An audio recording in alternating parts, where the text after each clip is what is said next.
There's something about this date that stirs something primal in the collective psyche. Friday the 13th. Just the phrase carries a charge, a sense of the forbidden, a whisper of superstition. It's been called unlucky, a day of misfortune, a time to avoid risks, lay low, say less. But what if everything we've been told about this day was backward? What if this wasn't a day to fear, but a sacred moment to revere? Today is Friday the 13th, and the energy it holds is not one of darkness.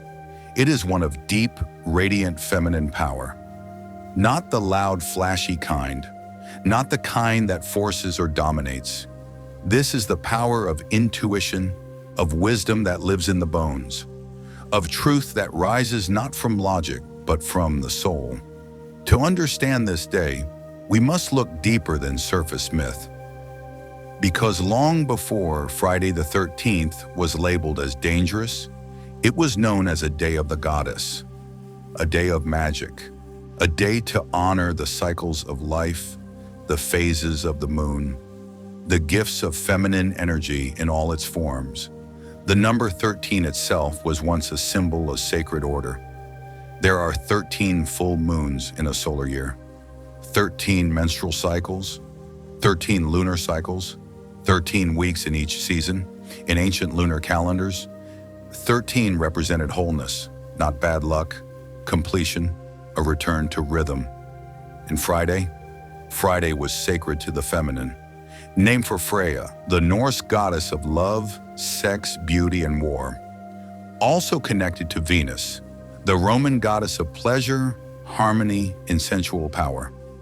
Friday is the day of beauty and desire, of rituals and softness, of connection and creativity. It is the day the feminine is meant to rise. So when Friday lands on the 13th, the energy amplifies. The myths may say beware, but the deeper truth says awaken, return, reclaim. This is not a day of shadows in the way we've been told. This is a day when the feminine calls you home. And the feminine isn't about gender. It is a cosmic force that lives in all of us. It is the intuitive, the emotional, the flowing. It is the part of you that senses when something is off before anyone says a word. The part of you that heals through presence, not problem solving. The part of you that feels everything and still stands in softness. Today is for that part of you.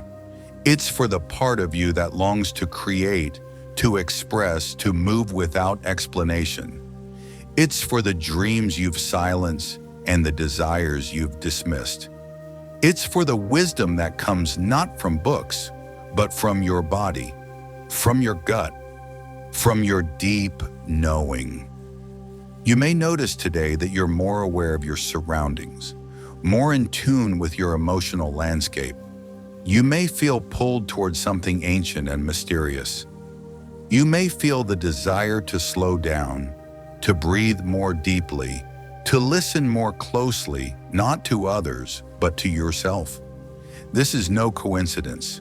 The energy of this day is calling you inward, back to the sacred place within you where clarity lives. Not in perfection, but in presence. And yes, the world has tried to bury this power, to label it irrational, dangerous, chaotic. Because a soul in tune with its inner knowing cannot be controlled. A heart that trusts itself cannot be manipulated. A being who honors their intuition is impossible to dominate. That is the true power of Friday the 13th. It isn't a threat, it's a mirror. It shows you where you've forgotten your own wisdom, and it asks you to remember. So let yourself remember. Let yourself be softer today. Let yourself move slower. Let yourself feel more. Not because something is wrong, but because something is finally right. The divine feminine doesn't move on command. She moves when the space is safe, when the time is right. And today, the time is right. This is a sacred window, Not loud, not obvious, but rich with potential. So ask yourself, what part of me have I silenced? What part of me has been waiting for permission to return? What version of myself is asking to be seen? Not through doing, but through being.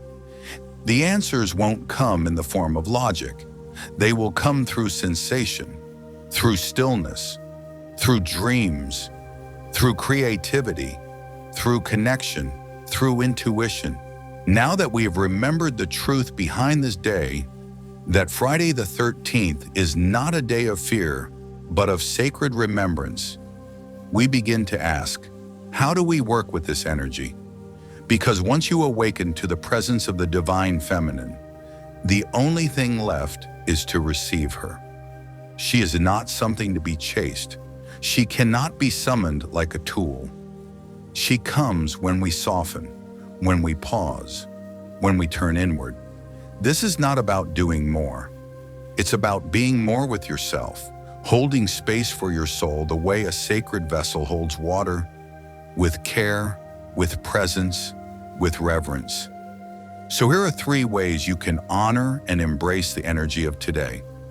They don't require much, but they open something deep when done with sincerity. They are invitations, doorways into a rhythm your soul already knows. The first practice is meditation with the divine feminine. This isn't about visualizing a goddess unless that calls to you. It's about listening to the part of you that already holds her essence. Find a quiet space. Close your eyes. Place your hands on your heart or your womb or wherever you feel your center. Breathe slowly. Say inwardly, I call back the parts of me I've silenced. I open to the wisdom within. Let yourself sit in stillness, not waiting for a message, just being available for one. This meditation is not about controlling the experience. It's about surrender. Let your body guide you. Let emotion rise without needing to explain it. You may feel warmth, tears, a memory, an image, a sense of being held. You may feel nothing but quiet, and that too is divine. If you want, you can bring in a goddess energy that resonates with you. Isis, Freya, Kali, Oshun, Mary, Gaia, or simply the Mother. The archetype of unconditional wisdom, beauty, power, and protection. Speak to her or just sit with her. Even 5 minutes of this presence can shift your entire day. The second way to honor this energy is through intuitive expression. The divine feminine creates, not for validation, but for liberation. She doesn't ask, is this good enough? She asks, is this real? And then she moves from that place. Today, try creating something without any goal other than presence. Draw, dance, sing, write, move your body. Let yourself express something from deep within without shaping it for approval. Don't post it, don't perfect it, just create as devotion. Let your hands become an altar. You might write a poem to your younger self, paint without a plan, move without choreography, record a voice memo of your truth. Anything that allows your inner self to speak. The point is not to be productive. The point is to remember that creation is sacred, even when it's messy, even when no one sees it. When you create from the inside out, you return to yourself. That is the path of the feminine.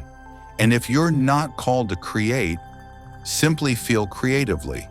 Light a candle and stare into the flame. Prepare your food slowly, beautifully.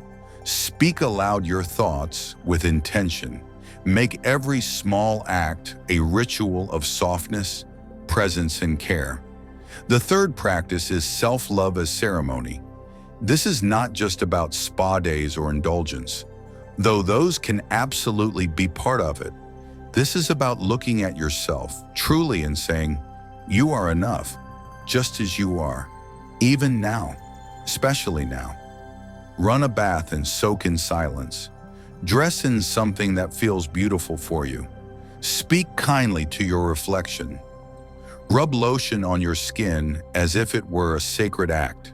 Slow down everything you usually rush through. Self-love is the root of the divine feminine, because you cannot honor the sacred in others if you've forgotten how to see it in yourself.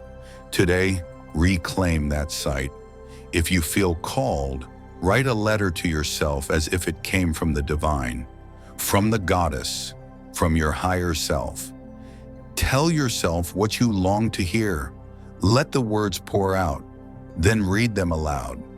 Let your nervous system receive the message. You may cry, you may laugh, you may feel nothing at all, but you will be changed. Because when you treat yourself like something sacred, something inside you begins to believe it again. And that is the point. This day is not about mystery for mystery's sake. It is about remembering that there is power in presence, that magic is not something outside of you. It is something you are when you stop hiding. These practices are not rules, they are rituals of return. You don't need to do them all. Even one of them, done with sincerity, can shift your field and realign you with your inner rhythm. If nothing else, let today be a day where you speak gently, where you feel deeply, where you rest without guilt, where you let your intuition lead, even for a few moments. That too is the divine feminine. That too is Friday the 13th. Now we've arrived at the closing of this sacred unfolding. But the energy of today doesn't truly end.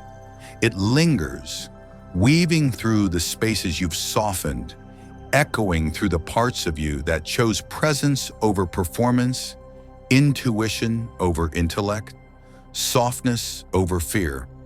Because that's what Friday the 13th truly offers. Not a warning, but a window, a return to rhythm, a slowing down so you can hear something quieter than thought, older than memory, something in your bones, your belly, your heart, something real. And now that you've listened, the question becomes, how do you carry it forward? You carry it in your body, in the breath you don't rush, in the stretch you give yourself when no one's looking, in the tears you allow without needing a reason, in the way you rest even when your mind says you should keep going. You carry it in your voice, in the truth you speak softly but clearly, in the no that protects your peace, in the yes that follows your joy, in the moments when you say nothing at all and let your presence speak instead. You carry it in your day-to-day rituals, in the invisible things that no one sees but you, the way you make tea, the way you light a candle before bed, the way you touch your own arm when you're anxious, the way you listen to music that holds your emotions gently instead of trying to distract you. This is how the divine feminine lives, not through spectacle, through steadiness, through small moments of devotion, through your willingness to feel. Today gave you a glimpse of that. A day marked for centuries with fear and superstition was actually an invitation into sacredness, into softness, into self-remembrance. You've felt it, you've touched it, and now you're asked to continue walking with it. So how do you make that sacred rhythm part of your life beyond this one day? You stay open to intuition, even when logic says otherwise. You create when no one's watching, even when it doesn't make sense. You rest, even when you've done nothing you think is worthy of it. You let yourself feel, even when you can't explain it. You treat your body like a temple, even when the world tells you to treat it like a project. You honor your desires, even when they don't fit the mold. You make beauty out of the ordinary, even when no one will ever see it but you. Because that is feminine energy, not weak, not scattered, not indulgent, but powerful in a way that the world is only beginning to remember. powerful in the way water is powerful, in the way the moon moves oceans, in the way birth happens through surrender, in the way a seed becomes a forest without noise. So don't underestimate what today gave you. Even if it was small, even if all you did was breathe a little deeper, even if all you felt was the pull to slow down, even if all you did was say one kind thing to yourself you didn't say yesterday, that matters. That's sacred. The myth around Friday the 13th only ever had power because people forgot to feel for themselves. But you didn't forget today, you remembered, and that remembering is everything. So as you move through the rest of your day, ask yourself, not what should I be doing, but what part of me needs to be witnessed now? What part of me is asking for care? What part of me is tired of hiding? You don't need to go back to sleep after this. Let the remembering continue. Let today be the beginning of something. And if it helps, say this aloud as a closing prayer. I am sacred. I am rooted in the rhythm of the earth. I am connected to the wisdom of the moon. I trust my body, my knowing, my timing. I honor the divine within me in all its forms. Say it once, or say it every time you forget. The divine feminine is not something you visit on rare days. She is something you embody when you choose to. When you let go of the fear, when you stop trying to fit into someone else's version of life and start listening to the song rising from your own center. She's always been with you. Friday the 13th simply helped you hear her again. Thank you for joining me in this sacred remembering. Thank you for walking through this portal with courage, softness, and open-hearted awareness. If this message stirred something in you, if today felt like a coming home, support this journey by liking the video, subscribing to Fastlane to Freedom, and leaving a comment below. Share what this day brought to you. Share what you're releasing. Share what part of you came back to life.